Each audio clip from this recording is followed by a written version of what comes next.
வணக்கம்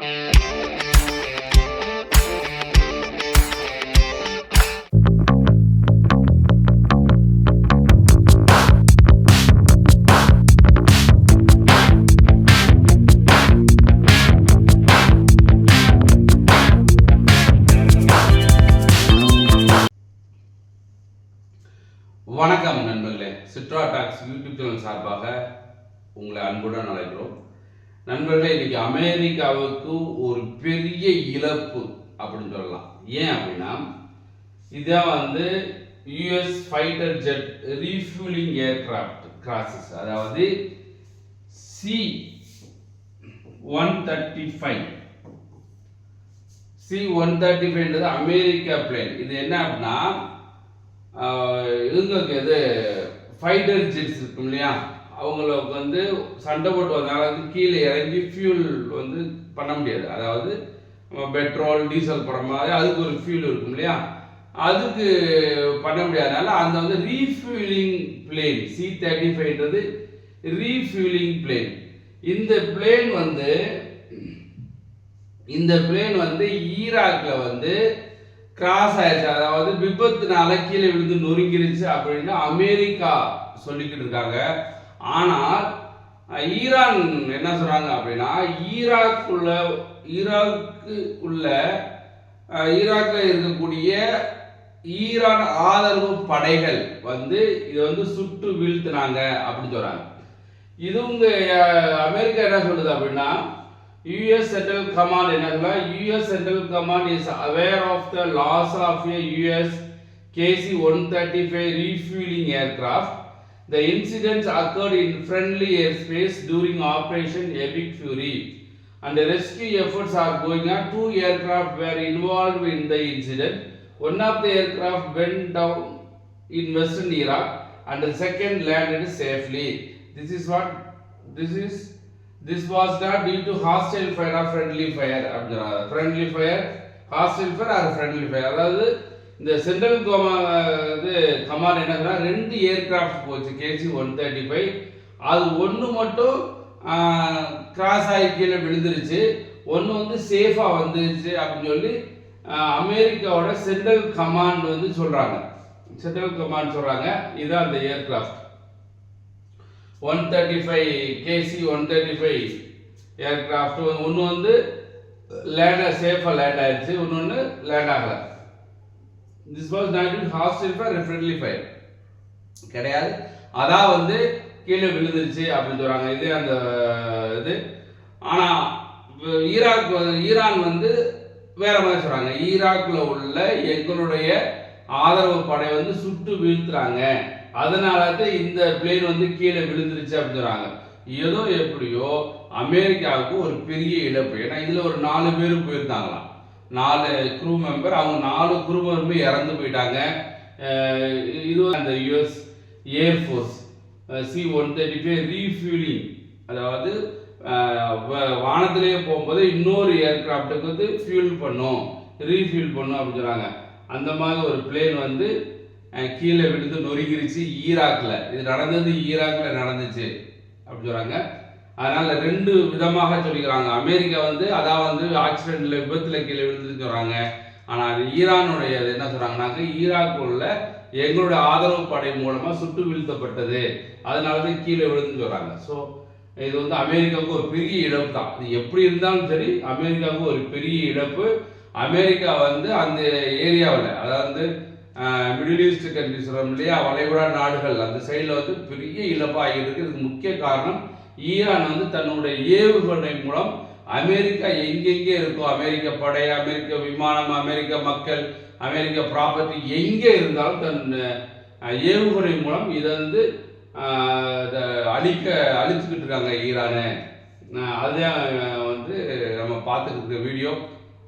எது எப்படியோ அமெரிக்காவுக்கு பெரிய இழப்பு. இந்த C-135 ரீஃபில்லிங் ஏர்கிராஃப்ட் கீழே விழுந்து நொறுங்கி 4 பேர் இறந்தது பெரிய இழப்பு அமெரிக்காவுக்கு. ஸோ நண்பர்களே, இவர் தான் ட்ரம்ப். இந்த ஆள்னால தான் நம்ம உலகமே பயங்கரமாக பெட்ரோல், டீசல், LPG கேஸ் இதனுடைய தட்டுப்பாடு ஆனதுக்கு முக்கிய காரணம் இவர் தான். இந்த ட்ரம்ப்னால தான் உலகமே கஷ்டப்பட்டுருக்கு. ஏன்னா இவர் இன்னைக்கு ஒன்று பேசுறாரு, நாளைக்கு ஒன்று பேசுறாரு. இவருக்கு என்ன பேசுகிறோம் என்ன செய்யணும்னு தெரிய மாட்டேங்குது. அப்படி ஒரு தலைவராக வந்திருக்காரு. நம்ம செய்கிறதே சரி. அவர் நினைச்சா திடீர்னு நம்ம சின்ன பிள்ளைங்க கேட்குங்க இல்லையா, எனக்கு அது வேணும் அந்த மிட்டாய் வேணுங்கிற மாதிரி அவர் என்ன சொன்னார், எனக்கு கிரீன்லாண்ட் வேணும், உடனே எனக்கு இந்த நாளில் எனக்கு வந்து வாங்கல், ஏன்னா நான் இராணுவத்தை அனுப்பி ஜெயிச்சு அந்த நாட்டை பிடிச்சிருவேன் அப்படின்னாரு. அப்புறம் என்ன சொன்னார், கனடா வந்து எனக்கு 51st ஸ்டேட்டாக வாங்க, உங்களுக்கு என்ன இருக்குது. ஒவ்வொரு ஆளையும் ஒரு எகத்தாளமாக பேசுறது, ஒரு என்ன சொல்ற, ஒரு டிஸ்ரெஸ்பெக்ட்ஃபுல் சொல்ல முடியா, யாரையும் ஒரு மதிப்பு இல்லாமல் நான் தான் பெரிய ஆள், இந்த உலகத்திலேயே நான் தான் பெரிய ஆள். ஆனால் அவங்க பெரிய ஆள்லாம் கிடையாது. ஒவ்வொரு நாட்டையும் பிடிச்சி அங்கே உள்ள செல்வத்தை கொள்ளையடித்து அமெரிக்கா கொண்டு போகிறாங்க, கொண்டு போய் தான் பெரிய ஆள் அப்படின்னு நினச்சிக்கிறாங்க. அந்த மாதிரி இப்போ வெனிசுலாவில் நடந்ததா இல்லையா, வெனிசுலாவில் தன்னுடைய பொய்யாக சொல்லி அங்கே உள்ள அதிபரை வந்து நைட்டோட நைட்டாக வந்து இராணுவத்தை அனுப்பி தூக்கிட்டு போயிட்டாங்க. தூக்கிட்டு போய் ஜெயிலில் போட்டவுடனே அடுத்த உள்ள தலைவர் என்ன செய்ய பயந்துட்டு என்ன செய்யறாங்க, எல்லா அமெரிக்க நிறுவனத்தை பூரா இங்கே பெட்ரோல் நிலையத்துக்கு அனுமதிச்சிட்டான், தங்கத்தை எடுக்கிறதுக்கு அனுமதிச்சிட்டான்.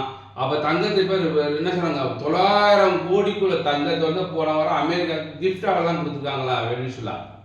அதேமாதிரி ஈராக் வந்து ஒரு நல்ல கண்ட்ரி, சதாம் ஹுசேன் அவ்வளோ அழகாக பண்ணியிருந்தாரு.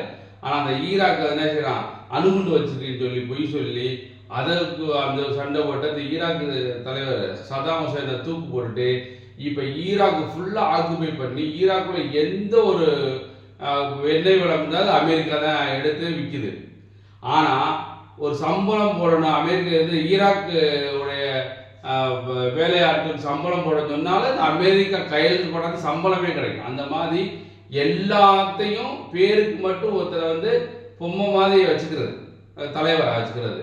ஆனால் மீதி எல்லா வேலையுமே அமெரிக்கா தான். இங்கே உள்ள வளத்தை பூரா எடுத்து ஒரு 100 ரூபாய்க்குன்னா ஒரு 10 ரூபா 20 ரூபா கையில் கொடுத்துட்டு மீதி ரூபாயெல்லாம் அமெரிக்கா கொண்டு போய் செல்வத்தை குடிக்கிறது.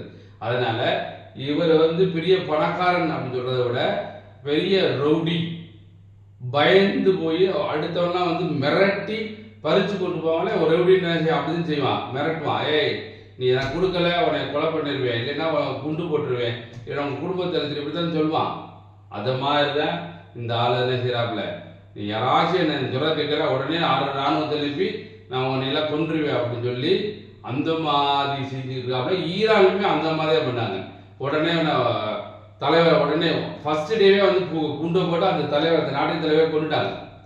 ஆனால் ஈரானுக்கு எதிர்த்து நின்று இப்போ அடின்னு அடிக்கிறார், ஏவுகணை மூலமா அடின்னு அடிக்கிறதுனால இப்போ வேற வழி இல்லாமல் என்ன செய்யறது, நான் எப்படியாச்சும் இந்த நிறுத்தினாத்தான் நம்ம வந்து நம்மளுடைய மதிப்பெல்லாம் வந்து தக்க வச்சுக்கலாம் சொல்றதுக்காக இவர் என்ன செய்யறாரு, ரஷ்யா அதிபரான புட்டினோட பேசுறாரு.